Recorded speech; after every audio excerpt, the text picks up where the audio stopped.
Okay, good morning, everyone, and thank you so much for joining us today for the 2021 Drone Industry Outlook webinar. My name is Ken, and I will be a moderator for today. I come from Poladrone, and this webinar is organized by Poladrone. Very quickly, Poladrone is a drone solutions provider that works with basically many industries, especially in the agriculture and survey industries, to provide solutions that are related to implementing drone tech as part of workflows within organizations. So we're based in Cyberjaya as well as Bangkok, and next year we will be looking into expanding within the Southeast Asian market. So this webinar is together with some of my colleagues as well as some of my featured guests coming from MDEC, DJI Enterprise, as well as Drone Academy Asia. And so allow me first to introduce them one by one. So first off, we have Bryan. Thank you for joining us today, Bryan. Bryan is the Enterprise Senior Sales Manager for the Asia Pacific region from DJI Enterprise. And he will be here to share some insights as well as some things he's learned in 2020, as well as what his projections and his hopes are for 2021. Next, we have Erin. Erin comes from Drone Academy Asia. She's the Chief Marketing Officer.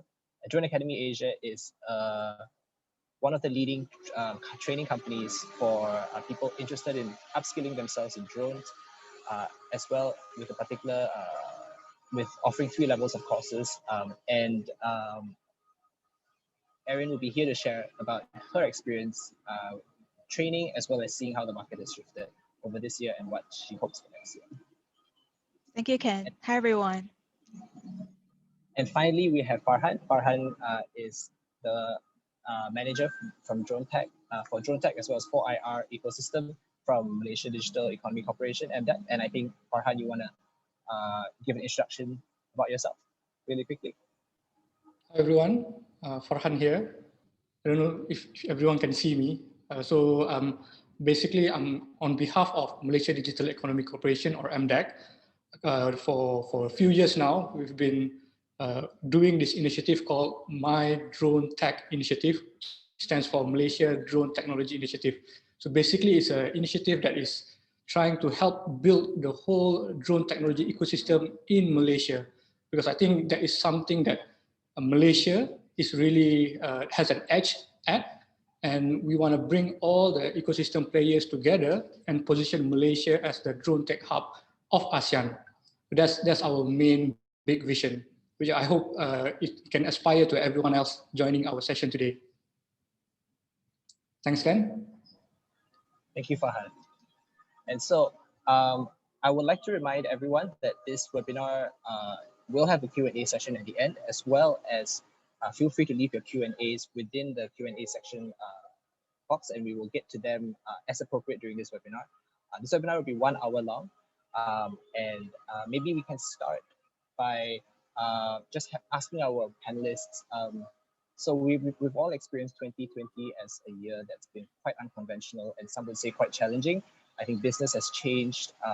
I'm interested to hear, how has it affected your business, and how have you seen it affecting the drone industry in general? Maybe we can start with you, Bryan. Hi everyone, good morning. It is my pleasure to meet you here on the webinar. Thanks for inviting me here. Obviously, it is a tough year, and it is a global challenge. We all feel uncertain about future. Numerous people got infections, even passed away. Surely you know the impact from internet, TV news, authorities like IMF, WHO, and others. But look at the business side. When I had a conversation with our dealers earlier this year, they were all afraid they would not be able to carry on the projects they were developing. Governments, private drone users would now spend money on building drone team, drone program. We cannot meet each other face to face. We cannot deeply discuss a business plan. We cannot present our latest solution to end users. And the worst thing, we don't know everything everything will be normal, or it will be normal again. Yeah. Yes. Yes, I think exactly what you said. There is a lot of uncertainty both on a personal level as well as on a professional level, both for fearing for our own safety and our health, but also thinking about what does that affect the market, and how does that change the way that we do business. I guess Farhan, I'm interested to hear what roles do you see that 2020 how has 2020 affected the way that companies now look at digitalization and drone tech as an investment? Got it, Ken. Thank you so much. I think if from our perspective, and just for your information, we've been building this personally, myself and a few of our colleagues in MDEC. This drone tech initiative has been going on for the past 2 years, and if you know, the drone technology is not something new. It's relatively like a 50-year-old industry, but it's not really mainstream for the past, let's say, 5 years.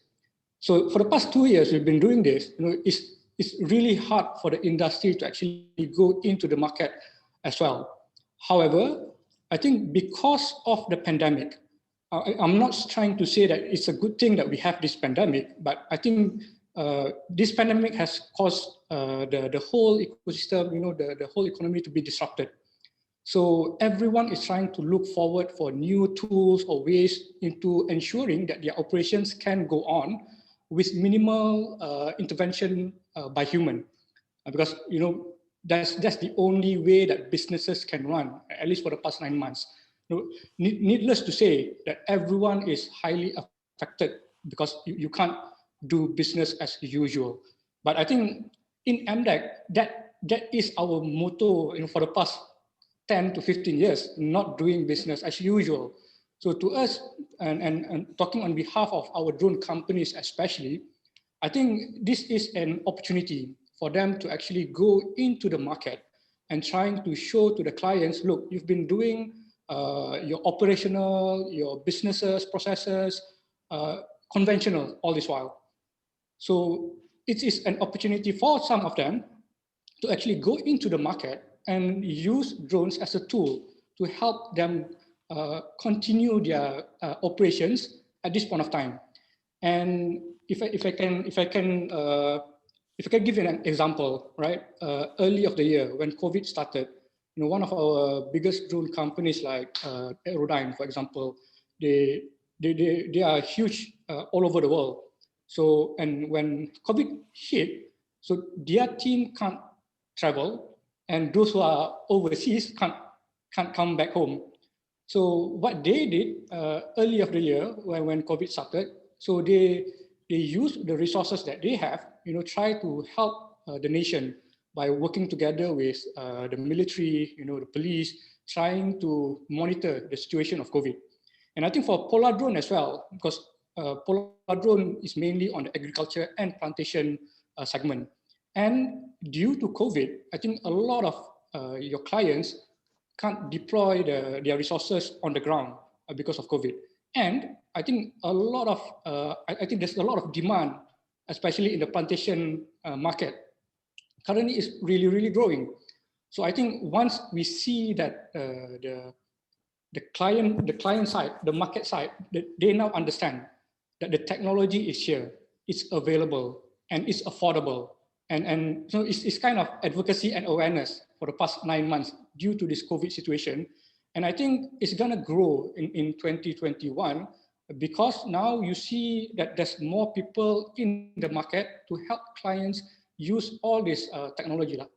Aside from drone, I think a lot of other digitalization tools, IoT, big data.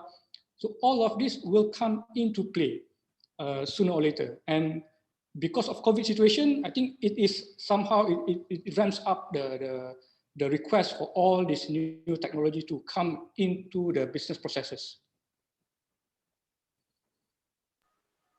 That's great. Thanks for sharing that, Farhan. And that's really interesting because at the same time, while we have more demand for this, I imagine there would also be a big need created for training. Erin, how has this year been for DroneTech Manager? So that's a great question. So I guess, Bryan and Farhan has covered a lot that, industries has been challenged. And of course, as being a training academy, a lot of physical activities has been halted. But definitely what we see is we actually have a lot of increasing inquiries from enterprises and how to actually integrate drones into their workflow. And it actually came to us. So a lot of the key industries in Malaysia would be plantations, agriculture and plantations, construction, inspection, as well as surveillance. They have came to us to help them, even though we can't conduct training as of this year in 2020, a lot of months, but definitely in 2021, we do see, we are very positive about it. And that's because the pandemic has created one thing, which it shows enterprises the values that drones can bring. And that's why there's a lot of more inquiries on our end as well. Yeah. Great, thank you, Erin. And so I think we have some questions here from our viewers. I think in particular, there is one about landscape survey and crop yield survey. Are there any key solutions developed for surveying purposes? Perhaps, Bryan, you'd like to speak on this one. On survey purpose? Yes, landscape and crop survey, multispectral vehicles. Yeah. For that part, in this year, we can see that a lot of inquiries from Malaysia, from Thailand, because not just private corporate, but also the government around the world seek effective measurements to mitigate the pandemic, and remote piloted devices effective at minimizing human interactions. So we work closely with local partners, did many tests to assist public law enforcement and service providers and other service providers to do a lot of work. Especially you can see L1, P1. Those are big, very powerful payloads, which can be mounted onto 300 to help facilitate the industry. Yeah. Yes. Yes. Thank you, Bryan. Ken? And yes. So maybe I can add a little bit. Yes, please go ahead. I think since almost 1.5 years already, I think MDEC has been working together with Poladrone. I think for this specific category, landscape survey and crop yield, I think the product that Poladrone produced, which is supported by MDEC, which is the Oryctus as well as IRA map, is something that is, if you guys are interested, I think you can go to Poladrone's website and see that these are the kind of solutions that can help you with your inquiries. It's to help farmers, not just the big corporations. I think smallholder farmers to actually monitor their own yield using the technology that is currently available and quite affordable as well. Thank you, Farhan, for the plug. I think just to add on a little bit, yes, indeed, Poladrone is quite experienced in surveying as well as especially on the agriculture front. So we do offer our own solutions as well as a DJI Tier 1 enterprise dealer. We do also bring in solutions from DJI. So some of the solutions that might be interesting to you would be for us, we have IRA Map, which is our own aerial mapping software, which is specifically targeted towards small to medium enterprises because it's on a pay-as-you-go basis. So you might want to check that out. That's just AIRAMAP. And you could also have a look at some of DJI's drones for surveying. Anything with, for example, the Phantom 4 R2K and the Phantom 4 multispectral, both of those drones would be really good for crop yield surveying, analysis, as well as general high precision landscape surveying. So thank you for the question. I think one other aspect perhaps that we can look on is on construction. How are drones currently being used in construction? Would you like to answer that? Farhan, perhaps? Maybe I'll let Bryan first go. Yeah, thank you, sir. Yeah, almost all the industries rely on drones recently, especially for Malaysia. Malaysia grows very rapidly compared with last year. So new tech is introduced to not just lower the labor cost. I need to emphasize, not just to lift efficiency, but also to replace human beings, especially in these years. Uh, uh, and drones are getting much better and cheaper, more friendly to entry level. When we talk about drone technology, it is not simply a flying camera. It is a smart inspection solution. It is easy to operate the centimeter level survey equipment.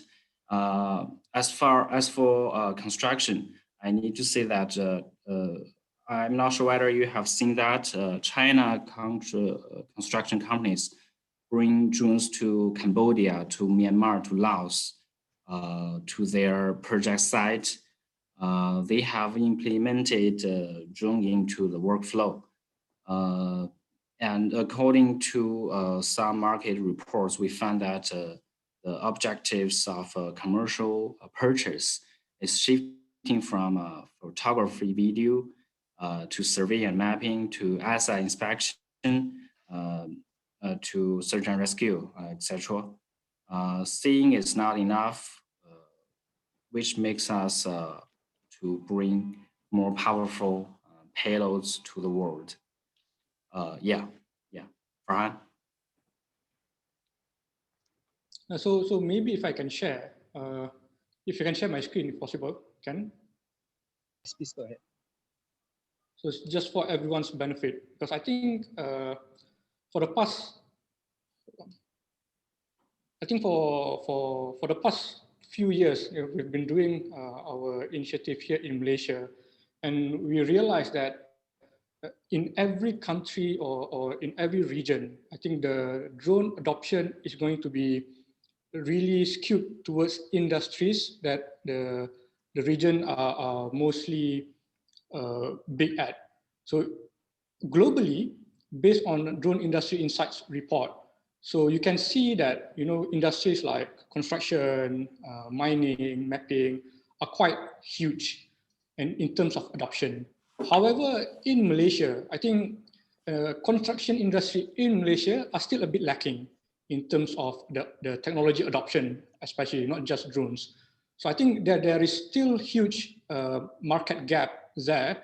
So what we are trying to do with this drone initiative that we have is trying to ensure all the relevant industries to come and realize that these are the kind of tools and digitalization processes that they need to keep up with.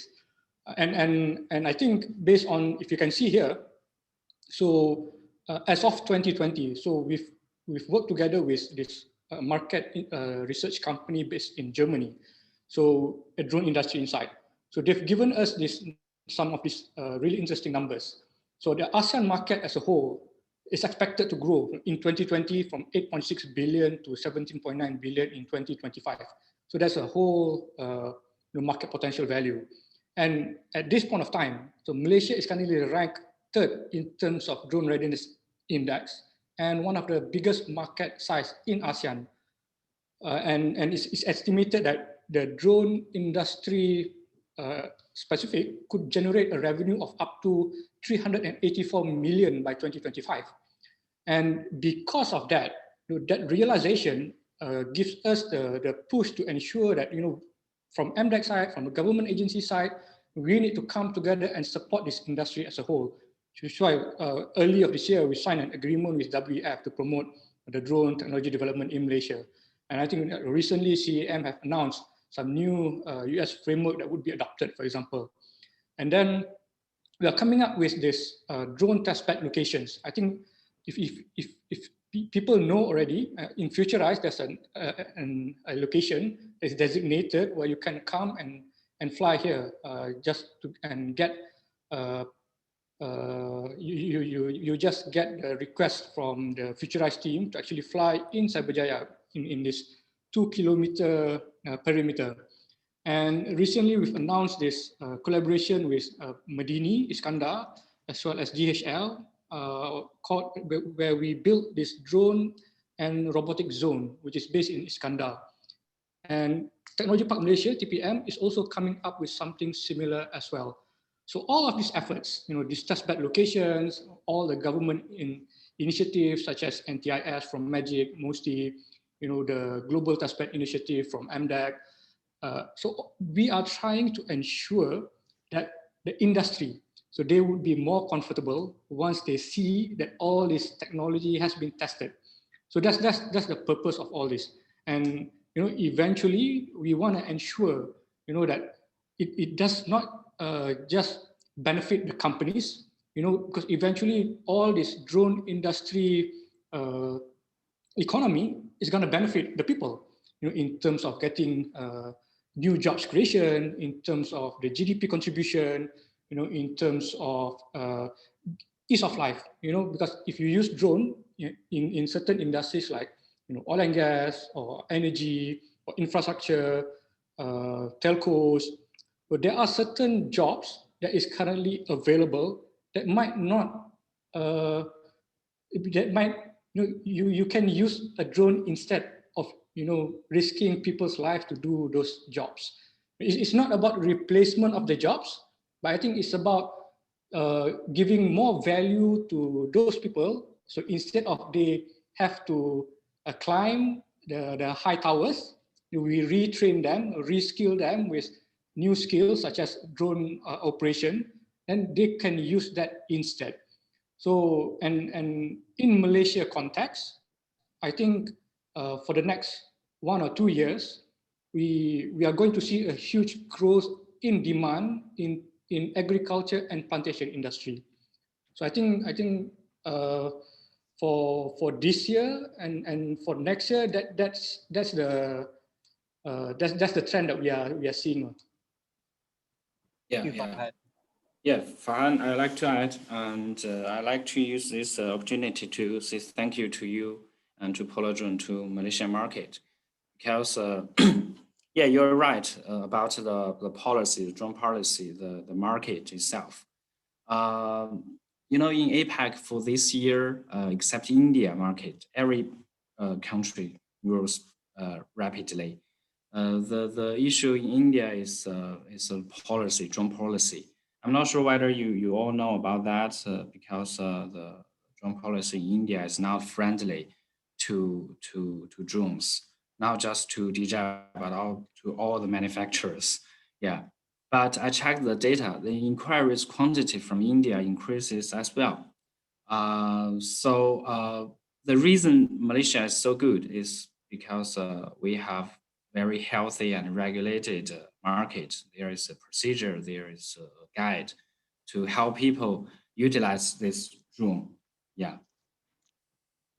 So thank you, Farhan. Thank you, Bryan. Maybe I'll just add on a little bit as well in terms of, because I see that there's a lot of questions on regulations, and definitely Civil Aviation Authority of Malaysia is very supportive to the drones industry. I know that we might not be as advanced as compared to developed markets like UK, US, Australia, but our regulators are working towards something. And as a training organization, for now, we definitely have to ensure that we all fly, safely, legally. And Bryan is definitely correct. We do have some processes in place.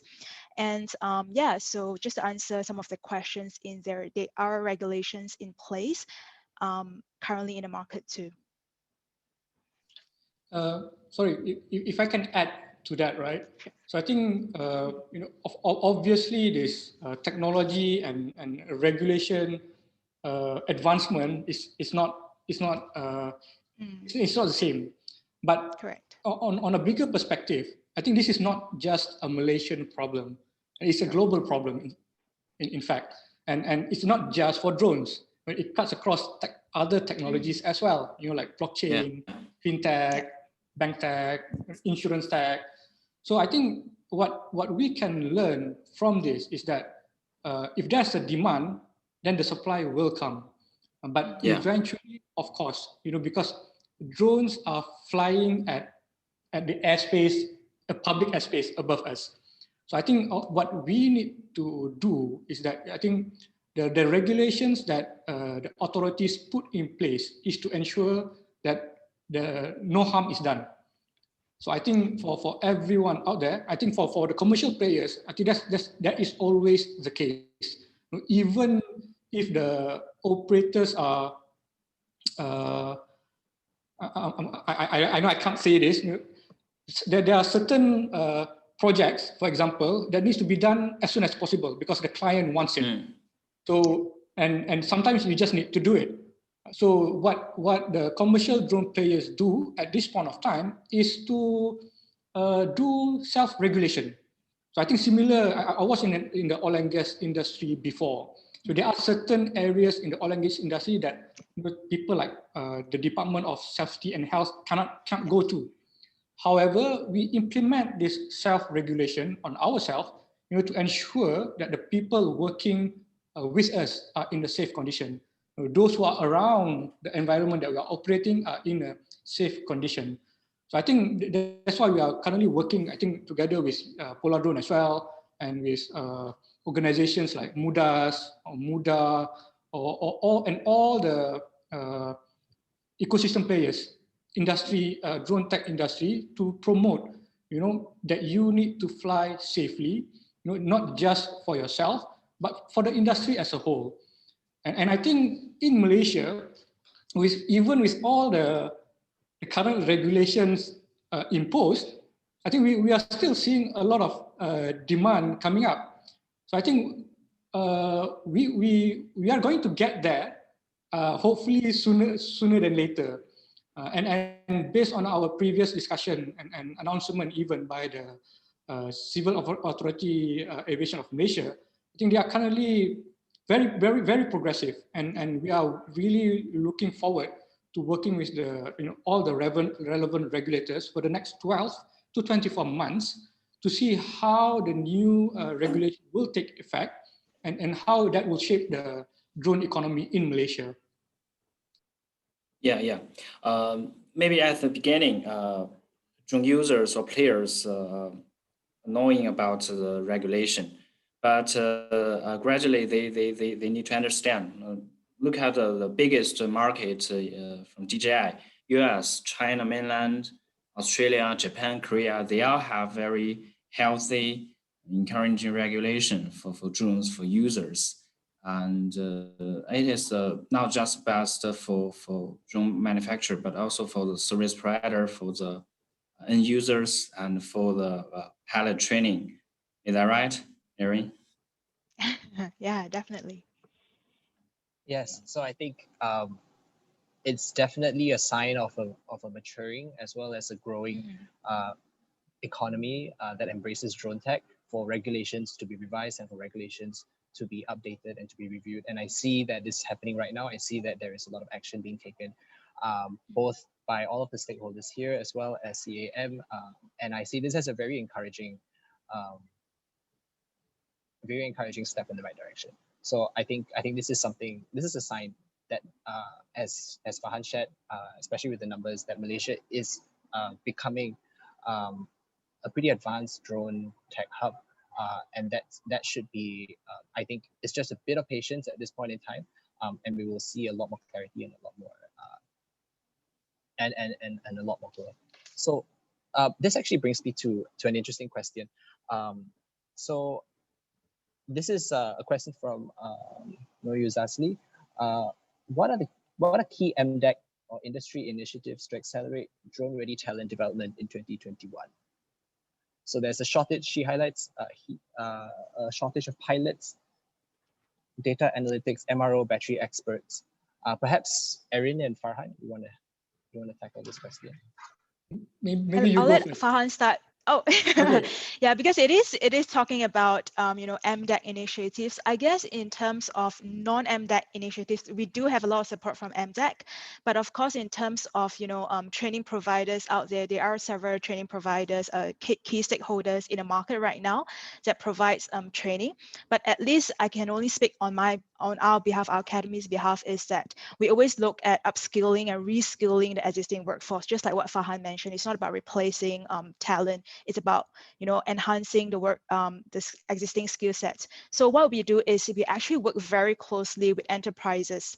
So for example, when they purchase a new DJI drone, we always talk about, it's not just about purchasing the drone only, it's about building a drone team. If not, it's very difficult for them to scale, and they will just purchase maybe a white elephant. That's what we don't want, because we can't advance the industry in that way. So what we actually do is we work very closely with enterprises to actually talk to them on what are the skill sets that are required. And then the first step is we will then reskill and upskill the existing workforce. The second group of people that we work very closely with is, we know there's a lot of issues with graduates in Malaysia. So whether they are from the engineering background, surveying background, so different related background, what we do is we then match their skill sets with drone skill sets. And another initiative that we've done this year is in Sarawak, we actually trained a group of B40 participants. They are from MIRI. And we know that, just with drone skill sets, it's quite difficult. So we actually combine drone skill sets with entrepreneurial skill sets for them, so that they can actually use it for, creating a small business, whether it's in area mapping or area photography. So we are doing, as on the private side, we are doing, different programs, but maybe I'll just pass it back to Farhan on what MDEC is doing. Sure. Thank you so much, Erin. I think this talent development challenges, it cuts across the board. Not just for drones. I think especially the technology industry, ICT industry, there is always a shortage. There's always a perspective, or maybe it's a reality that there is a shortage of talents. But I think what we do here at MDEC, I think it cuts across the board, and especially for the DroneTech initiative, there's a lot of engagement that we are doing with our partners, especially the universities, the training partners, such as Drone Academy Asia. And more importantly, I think it's not just about the drone pilots or drone operators that we are talking about in the industry. If I can share my screen again, just to share with everyone what we've been doing for the past 2 years. Okay. Can you see this? Yeah. All right. So if you can see here, for example, so this is a map of the whole drone ecosystem, and most of these players are listed here because I've met them personally, either face-to-face or via con call online, and most of them have submitted their information to our MDEC database, which is this. You can see here www.mdec.my/mydronetech, and if you can see here, listed here. So even before we started this DroneTech initiative, right? So all these government universities, private companies have been doing their drone-related trainings already. So I think it's not, there are a lot of things already available out there. Maybe it's not just visible to the market. So I think this is what we are trying to get at. I think in Malaysia especially, for the past few years, we've realized there are a lot of good things that has been done. For example, there's this company called Pulsar UAV. So they've been doing this drone business for the past 10 years. And they are one of the suppliers to, they have this company called, another subsidiary called Independence X. And they supply equipments to SpaceX. So this kind of companies are there. They have that certain talents trained already. So what we need to do now is to scale this up. And to scale, I think a lot of resources is going to be needed. In terms of government intervention, I think we need more data, to ensure, for example, in MDEC, we are collaborating with other agencies like MIDA, Magic, Futurize, MIND, SME Corp, Academy Science Malaysia, to figure out what is the best way for us to ensure, once this company's grows, companies like Aerodyne, Ofotech, Mata Aerotech, Poladrone, once the demand increases, you need to ensure that the supply will be able to meet those demand. And these companies will definitely need to hire a lot more people. And if you guys are wondering, how can you go into the drone ecosystem, you can go to our website, mydronetech, mdec.my/mydronetech. Under initiative, you can see here that we've built this DroneTech and Carrier pathway. So if you can see here, so if you are in engineering, these are the kind of jobs in the drone industry that you can go into. If you are a computer science or IT graduates, these are the kind of jobs that you can go into: business, creative, and all the other sectors as well. And it cuts across industry sectors as well. Agriculture, oil and gas, construction. So at this point of time, a lot of our drone companies are currently looking for software developers that specializes in the drone industry in a specific sector. Looking for a programmer that can do a drone data software, to do a mapping or data analysis for plant. For example, you have corns, you have paddy, you have a lot of crops in Malaysia. So each specific crops will need a very specific algorithm developed for that specific crops. So at this point of time, obviously we need to help build that carrier stack. Starting from the schools, starting from the universities, and this is what we need to do together as a whole ecosystem. Is that we need to know who the players are in the ecosystem. What are the challenges? What are the needs of each of these industry players? And then we are trying to match them with the right technical or training partners or university partners to help them solve their issues there. So I think it's an open topic actually. So for example, this year we did this drone challenge together with UTM. So the drone education challenge, it runs for 2 months. Dr. J Suman from UTM is one of the lead. And we managed to get 2,400 students all over Malaysia to join this webinar. And then at the end of the program, we gave out 30 DJI Telo drones for the students to actually program, and then they will record their pre-flight, pre-programmed flight drones, and then showcase that the drones will fly through a certain route. And based on the survey that we did, half of the students have flown a drone before. Can you imagine? Like 1,200 students out there that we know of are flying drones at their home with their parents. So I think we might be underestimating the current talents available. And I think to be able to unlock those talents, we need to show to them, what's available for them, once they go to university, once they go into the industry, what are the prospects available to them. And that is something that we are trying to do here in MDEC, by working with the industry, trying to show to them, what kind of jobs that is currently available and what are the kind of jobs that could be available within the next 3 to 5 years.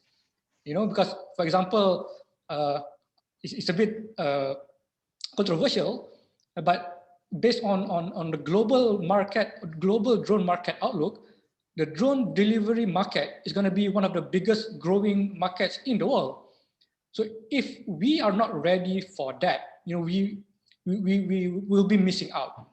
But to be able to be ready for that, how can we have future talents that can help advise us? Future unmanned traffic management system, future telecommunication devices for each of the drones to communicate. So I think we need to help the community to expand their perspective to see that, you know, the drone industry is not just going to create drone pilots. You know, eventually drone pilots might be obsolete as well once the drone go autonomous. So it's super long, but yeah, there you have it. Thank you, Farhan. So I think very reassuring to hear from Erin that DAA is upskilling the current workforce, and then MDEC is also building up our youth to be more familiar with drones from a young age, as well as to be familiarized and to have part of that technology in their lives since young. So yes. One last thing. So because recently when COVID hit, so the government initiated this Penjana initiatives, right? And one of the initiative is called Penjana HRDF, where private institution and training centers apply for grants, and then they train and place the participants. And I think by end of 2020, at least 1,500 participants will be trained and placed based on this Penjana HRDF program, specific for drones alone. And we are going to see this demand grow next year. And it's not just under Penjana. I think all the other corporations, MNCs are going to come and support. So I think I've been advising the drone training academies, you know, to try to make the trainings more diverse, you know, not just to limit it to drone operation only. I think there are certain drone training companies that are focusing on big data for drone mapping, for example, or big data in agriculture, or even AI development. So I think next year we are going to see these programs grow even further. Yeah. That's great news. So we have a couple of questions here from Raymond. Will the industry limit the age group in joining the drone industry, such as for those over 50? I think absolutely not. I think everyone is welcome. Drones, it's never too late to learn how to fly a drone. And I think once you start learning, it's really a lot of fun. Can I share some experience about that question? Yes, please do, Bryan. Sir. About your question, I just looked through the question. That's very interesting ask. I have some friends in this industry. They are drone users. They are drone coach. They were just hobbyists before. They became they use drone for living. They're from Australia. They're from Thailand. They're from many countries. They love drones because they used to use drones for photography and for video. And when they become more experienced with drones, they get hired with from many big corporates and even from the training center. So yes, absolutely no. The age is not the limit to this industry. Yeah. If I can add to that, so in August, so we did this DroneTech bootcamp together with our partner Magic, and to our surprise, the group demographic, the age difference, like from 21 to up to 70. Oh yeah, that student. Yeah, that's a good point, because that student actually is like a father and son partnership. So they're trying to start a drone solution, a drone service. Yeah, so that's an interesting one. Exactly. A 70-year-old, I think, with a 50-year. Yeah. Yes. That's an interesting one. So I think we need to look at this with an open mind, because this is a technology that is now more affordable to a lot of people out there, which of course with it brings a lot of risk as well, which is why I think we need to be more open to do more engagement, to do more trainings, awareness, advocacy, and telling them, look, eventually it's going to become like your phone, because I can imagine, you know, in a year or two, every household, every company in Malaysia or globally will have a drone at home, just like you have a car, just like you have a phone, right? And I think more importantly is what are they going to do? What are they going to use that drones for, right? And for commercial purposes, I think this is where the companies are now trying to pivot some of their businesses, trying to figure out how they can monetize in across the industries. And for Malaysia especially, because we have huge amount of agriculture and plantation land. So that is the market opportunity already. So if we can ensure that the processes are there, the SOPs, the standards are there, proper training centers are being deployed in every state, in all over Malaysia, for example, to ensure, eventually it's going to be like a driving a car, a driving center for cars, which is Malaysia, right? And for drones, sooner or later, it's going to become like that. It's going to become so normal that everyone across the country will need to learn before they fly and before they do any jobs. And eventually all the regulation, all the requirements, of course, it needs to be met as well. Yeah, and at present, for industry users, how to fly a drone, how to operate a drone is not a big issue. You just need a few hours or days to learn and to practice. But the real issue for you, for all of us, is how to use drones to finish a work, to fulfill your requirement. That's why we keep learning how to make a better drone for different kinds of users. We have lots of people good at training, good at flying drone in DJI, but we keep learning from industry. That's the reason. So we all need to hear more feedback from the enterprise users, and we need you to tell us how to make a better drone. Yeah. Thank you, Bryan. Thank you, Farhan.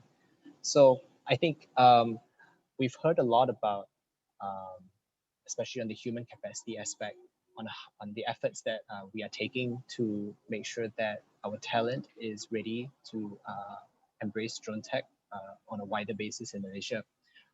I wonder if Bryan or anyone even would like to share on what are you looking forward in 2021 in terms of new innovations and new capabilities that we see drones being able to do. Okay, so I'd like to start this topic. For 2021, it's a new year, especially after this disaster year in this year. So we have some good news about our new products and our current M300. So I'd like to take a few moments to share this new flagship platform with you. So M300 RTK is inverted propeller design, evaluates body above the arms and prompts, providing the platform's 6 direction obstacle avoidance sensors with a clear and unobstructed range of view. Second, M300 RTK is powered by 2 TB60s, DJI's highest capacity batteries yet. This is also to answer the formal questions somebody asked before. So we have this battery which can do hover for 55 minutes when flying with an H20T camera, or 55 minutes without. For lengthy and demanding missions, you can hot swap batteries one by one and quickly get back into the air. While longer operating range is also reflected in when flying with a co-pilot. You both have equal access to gain the flight control parity. 2 pilots can seamlessly transfer between control of the drone and of these gimbals. There are also some other features like AI spot check, live mission recording, high-res grid photo. I don't want to make this webinar a product launch. I believe Poladrone had conducted detailed introduction sessions before. In short, M300 RTK plus H20T was designed specifically for utility inspection and public safety. With the help of L1 and P1 next year, all enterprise users deserve this flagship solution. Yeah. Thanks, Bryan. Yeah, anyone who is interested to find out more specifically about the upcoming DJI drone models, any specific model, feel free to email us at hello@poladrone.com and we'll be happy to get back to you. I guess, Bryan, so there were questions as well specifically on battery. What are the innovations that we see in drone battery life? So there are two ways to longer the flight time. First one is to make some more improvements on the battery side, which we are not good at. The other side is to design the aircraft more better, such as the structure, the materials, and with better chip and better the other kind of new technology. For example, like M2 Mavic 2 Enterprise is better compared with former generation, and M300 it has more than 50 minutes flight time. And I want to see more about our new stuff, but it is now right time and right place to share. So in the future, you will see we will have more powerful weapons for you. Very good. So stay tuned, essentially. Good stuff coming up soon. Farhan, I see your mic's unmuted. Do you want to share? So we have about 5 minutes left on this. I think okay, then have a quick. Maybe I just go into it. I think when we talk from our side as a government agency, right? Because next year is 2021 to 2025 is the new budget allocation for RMK12. And we've been talking to a lot of agencies, a lot of ministries. We're trying to see what kind of development, if we were to push drone technology industry as one of the industries that Malaysia really wants to push in, what kind of research, R&D grants should be allocated at. And our advice to the government is to focus, if we want to focus on drones especially, you focus on two things, in trying to improve telecommunication and battery. Because if you improve telecommunication, then your drones can fly further or even within cities in a safe manner. And if you have a good battery, so your drones can fly longer. That's the case. And at this point of time, I would like to quote a company, again, Pulsar UAV. So they're actually working with Nano Malaysia, and they've developed this hydrogen-based drone. But it's a fixed-wing drone, hydrogen battery-based, and it has been tested and it works. And now we are trying to see how we can scale that up. And I think using that specific case study and all these various initiatives that the government has already introduced, like the National Technology Innovation Sandbox, the testbed locations that we're promoting, that we've supported, like the Drone and Robotic Zone, Technology Park Malaysia, Futurize. So this is where all these new technologies can be tested and monitored together with the end users as well as the regulators. And everyone needs to work together in this manner. And because eventually, if you want to get all this commercialized, it needs to be approved. And which is why from the government agency that helps industry development, this is the only way we think that if there are any aspiring technologies, drone technology companies, telecommunication engineers, or battery engineers for that matter, if you have the right solutions, we want you to come to us you can get in touch with us. Email me at my email later. I can share with Ken, and tell us what do you have. Because eventually, if your company, if your product is good enough, maybe we can help you sell that technology to Bryan and get DJI to use. Right, Bryan? Great. So I think we have a lot of upcoming technology to look forward to. I guess just as like a takeaway for all of our participants, maybe what is one thing that you think we should pay attention to, or advice or any tips? Just one that you want to share for our participants to check out or to take notice of. Maybe we can start again with you, Farhan. With me, right? Oh, okay, go ahead, Bryan. Yeah. I kind of lost your last sentence. So I remember Ken asked me before, do you think today is the best time for DroneTech or for the new players? I like to say no. Today is not the best time because the best time was yesterday. But you've already missed it, right? I witnessed Poladrone from 3 men to today, more than 40 employees, as I remember. So I met Jingxi in 2017, very early, 3 or 4 years before. We learned that I have a little piece of advice for all the people here, because we learned that the way for organization to adopt drone is not always top down, which means an individual's interest in drone gradually make drones as an replaceable tool. So the only thing you need to consider is not whether you need to adopt drone or not. Only thing you need to consider is which platform is more suitable for you. And about this topic, I think Poladrone is absolutely the perfect one for you to speak to. Bryan.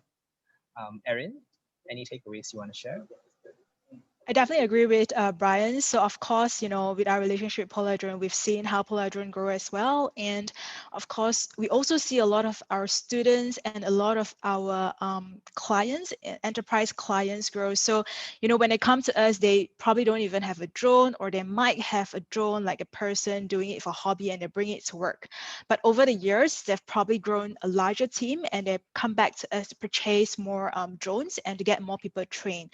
So I guess I do have a very cheesy line, so don't mind me. It's new year, new skill. It's true that if you want to start yesterday, but of course we still have today. So if you do want to be in the industry, the first step is to learn. And I do see that there is a question on where can you find information.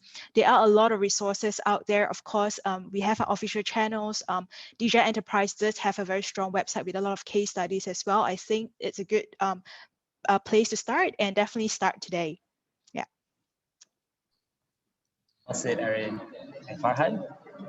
Before I give my one-liner, I think I'm seeing some questions here from Derek, for example, and I just want to say, I think for a lot of people out there from industries which is highly affected by the pandemic, I think this is an opportunity for you to explore, learning to get into this drone industry, and I think there's already a lot of the aviation engineers and pilots that is currently, reskilling themselves with whatever trainings that is needed, and then being placed and work with a drone company.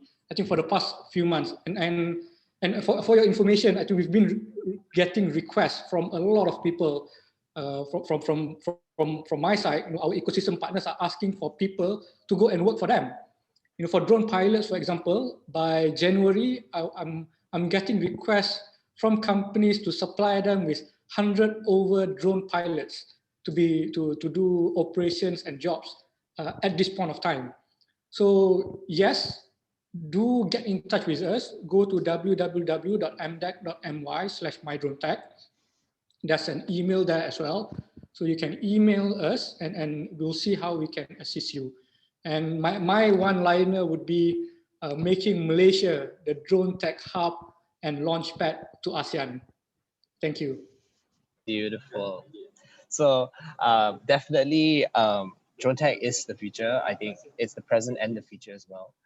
And I think everyone would agree that the best way is just to do it yourself. Hands-on is nothing beats hands-on when it comes to learning how to pilot a drone, how to operate a drone.